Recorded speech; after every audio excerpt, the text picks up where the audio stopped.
I never so much as troubled myself to consider what I should do with myself when I went thither, what would become of me if I fell into the hands of these savages, or how I should escape them if they attacked me. No, nor so much as how it was possible for me to reach the coast, and not to be attacked by some or other of them, without any possibility of delivering myself; and if I should not fall into their hands, what I should do for provision, or whither I should bend my course. None of these thoughts, I say, so much as came in my way, but my mind was wholly bent upon the notion of my passing over in my boat to the mainland. I looked upon my present condition as the most miserable that could possibly be; that I was not able to throw myself into anything but death that could be called worse; and if I reached the shore of the main I might perhaps meet with relief, or I might coast along as I did on the African shore, till I came to some inhabited country, and where I might find some relief, and after all, perhaps I might fall in with some Christian ship that might take me in; and if the worst came to the worst, I could but die, which would put an end to all these miseries at once. Pray note, all this was the fruit of a disturbed mind and impatient temper, made desperate, as it were, by the long continuance of my troubles, and the disappointments I had met in the wreck I had been on board of, and where I had been so near obtaining what I so earnestly longed for—somebody to speak to, and to learn some knowledge from them of the place where I was, and of the probable means of my deliverance. I was agitated wholly by these thoughts; all my calm of mind, in my resignation to Providence,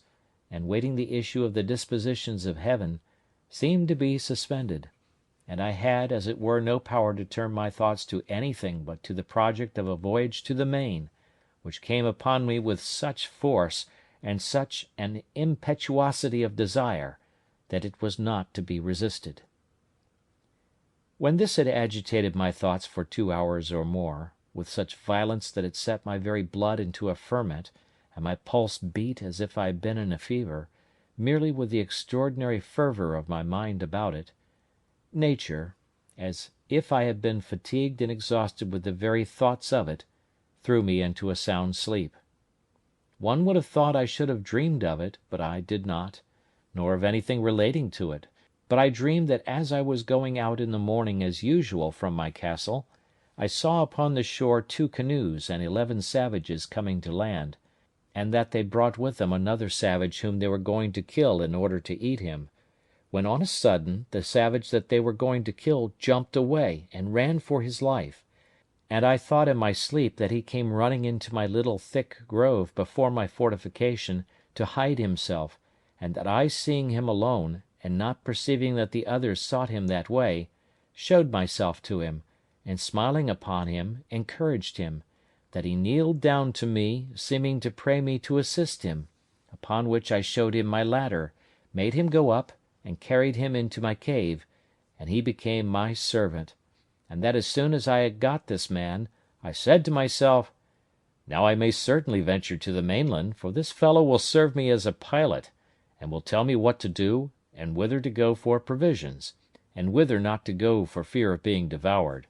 what places to venture into, and what to shun."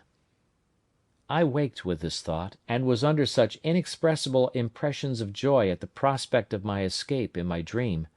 that the disappointments which I felt upon coming to myself, and finding that it was no more than a dream, were equally extravagant the other way, and threw me into a very great dejection of spirits. Upon this, however, I made this conclusion, that my only way to go about to attempt an escape was, to endeavour to get a savage into my possession, and if possible it should be one of their prisoners, whom they had condemned to be eaten, and should bring hither to kill. But these thoughts still were attended with this difficulty, that it was impossible to effect this without attacking a whole caravan of them, and killing them all; and this was not only a very desperate attempt, and might miscarry, but on the other hand, I had greatly scrupled the lawfulness of it to myself, and my heart trembled at the thoughts of shedding so much blood, though it was for my deliverance. I need not repeat the arguments which occurred to me against this, they being the same mentioned before; but though I had other reasons to offer now, that is, that those men were enemies to my life and would devour me if they could, that it was self-preservation in the highest degree to deliver myself from this death of a life, and was acting in my own defence as much as if they were actually assaulting me, and the like. I say, though these things argued for it, yet the thoughts of shedding human blood for my deliverance were very terrible to me,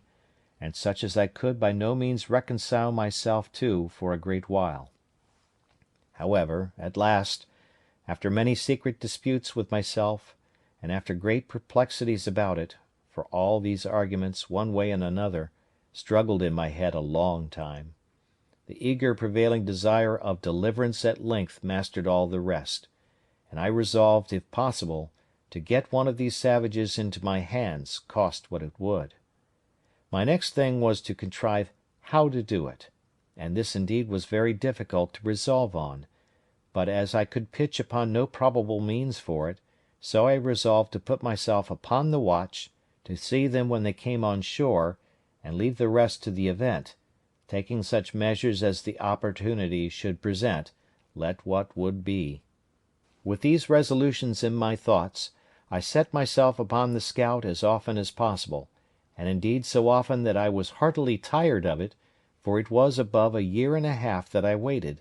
and for great part of that time went out to the west end, and to the southwest corner of the island almost every day, to look for canoes, but none appeared. This was very discouraging, and began to trouble me much, though I cannot say that it did in this case, as it had done some time before, wear off the edge of my desire to the thing, but the longer it seemed to be delayed, the more eager I was for it. In a word, I was not at first so careful to shun the sight of these savages, and avoid being seen by them, as I was now eager to be upon them. Besides, I fancied myself able to manage one, nay, 2 or 3 savages, if I had them, so as to make them entirely slaves to me, to do whatever I should direct them, and to prevent their being able at any time to do me any hurt. It was a great while that I pleased myself with this affair, but nothing still presented itself. All my fancies and schemes came to nothing, for no savages came near me for a great while.